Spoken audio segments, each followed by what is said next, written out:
Hi everyone, welcome back to my channel and my another new blog. এখন আমি যাচ্ছি মায়ের সাথে বাজারে। চলো বাজারে যাওয়া যাক। আজকে আমাদের বাজারটা তোমাদের ঘুরে দেখাবো, চলো। তো দেখতে দেখতে বড় রাস্তার মোড়ে চলে এলাম। এই যে সামনে যে ফ্ল্যাটটা দেখছো, ফ্ল্যাটটা নিচে যে এসবিআই ব্যাংক। এই এসবিআই ব্যাংকটা আমাদের বাড়ির একদমই সামনে। তো দেখো মা এদিকে নিয়ে নিচ্ছে ফুল, যেহেতু আজকে বৃহস্পতিবার ওর জন্য আমের পল্লব, পানসরা যা যা লাগে আর কি নিয়ে নিচ্ছে। মাসি কিন্তু খুবই ভালো মানুষ। তো দেখো আজকে বেশ ভালোই রোদ উঠেছে। তো সামনে যে ফ্ল্যাটটা দেখছো, এই ফ্ল্যাটটা কিন্তু এখনও কমপ্লিট হয়নি, ইনকমপ্লিট হয়ে পড়ে আছে। এখন রাস্তাঘাট অনেক চেঞ্জ হয়ে গেছে, প্রায় চেনাই যায় না বললে চলে। তো যেহেতু আমাদের বাজারটা আমাদের বাড়ি থেকে খুব একটা ডিস্টেন্স নয়, সেই জন্য হেঁটেই যাওয়া যায়, টোটো বা অটোর কোনো প্রয়োজন হয় না। তো রাস্তা যেতে যেতে চোখে পড়লো তালের শ্বাস। তালের শ্বাস কারই না খেতে ভালো লাগে বলো? তো তালের শ্বাসে নিয়ে আনলাম। তো দেখতে দেখতে আমরা এখন চলে আছি মাছ বাজারে। এই মাছ বাজারটাকে আমাদের এখানে পুরনো বাজার হিসাবে বলা হয়ে থাকে, কারণ এই বাজার সম্পর্কে কিছু কাহিনী রয়েছে, যেই কারণে এই মাছ বাজারটাকে পুরনো বাজার হিসাবে চেনা হয়ে থাকে। তো চলো আমরা এখন মাছটা নিয়ে নিই। তো আমাদের মাছ নেওয়া কমপ্লিট হয়ে গেল।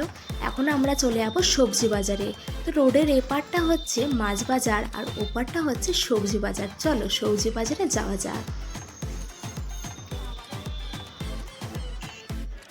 তো আমরা এখন চলে এলাম সবজি বাজারে। তো সবজি বাজারে আসার পর মা এখানে প্রথমেই পটল নিয়ে নিচ্ছে। তো মায়ের দিকে পটলটা নিয়ে নিই। তো আমরা এদিকে তরমুজও নিয়ে নিয়েছিলাম আর পাট শাকও নিয়ে নিয়েছিলাম। দেখো মায়ের দিকে কাঁচা আমগুলো ভালোভাবে বেছে নিচ্ছে, কারণ এখন কাঁচা আমগুলো বাড়িতে নিয়ে যাওয়ার পর কাটলে সেই পাকা আমের মতো দেখা যাচ্ছে, সেই কারণে মা বেছে নিচ্ছে।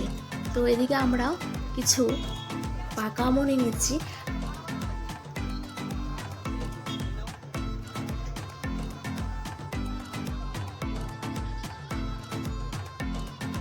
তো দেখো এদিকে আমরা পাকা আমগুলো নিয়ে নিচ্ছি। তো পাকা আম নিয়ে নিতে পাশেই মা নিচ্ছিল সবজি। তো সবজি নিতে হঠাৎই একটা কাণ্ড হয়ে গেছে। তো কাকু এদিকে দেখো খুবই হাসছে, কারণ কাকু বলছে মেয়ে কি আমার ভিডিও নিচ্ছে, তো মেয়ে কি ইউটিউব করছে, এই নিয়ে একটু হাসাহাসি হলো আর কি। তো আমরা সবজি বাজার নেওয়া কমপ্লিট হয়ে গেল। সবজি টবজি নিয়ে এখন আমরা চলে যাচ্ছি বাড়ির উদ্দেশ্যে। চলো বাড়ি যাওয়া যাক।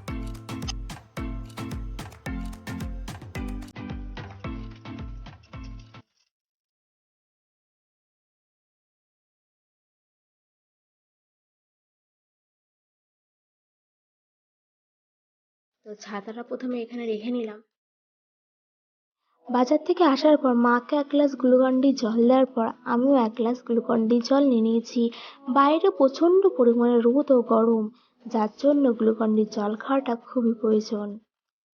বাজার থেকে যে সমস্ত সবজিগুলো নিয়ে এসেছি সেগুলো আমি ঝুড়িতে তুলে নিলাম।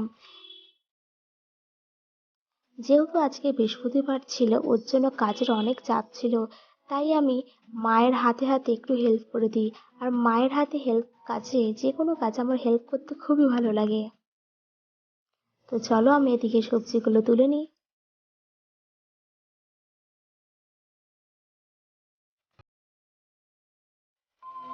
তো দেখো আমি স্নান টান করে এদিকে পুজো দিতে বসে গেছি। যেহেতু আজকে বৃহস্পতিবার ছিল, তার জন্য পুজো করতে অনেকই লেট হয়ে যায়। দেখো প্রথমে আমার গোপু সোনাকে আজকে সিংহাসনটা ফুল দিয়ে ভালো করে সাজিয়েছি। চলো আমাদের সিংহাসনটা একটু দূর থেকে তোমাদের দেখানো যাক।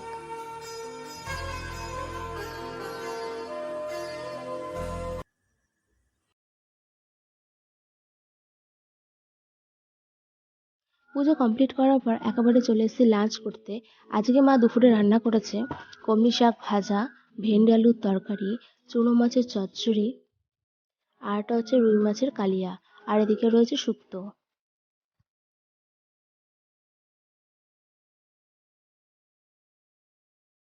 তো প্রথমেই আমি এই মাছের কালিয়াটা দিয়ে একটু টেস্ট করে দেখব। আর এই মাছের কারি রেসিপিটা কিন্তু অলরেডি আমার শর্ট ভিডিওতে দেওয়া আছে, প্লিজ তোমরা দেখে নেবে।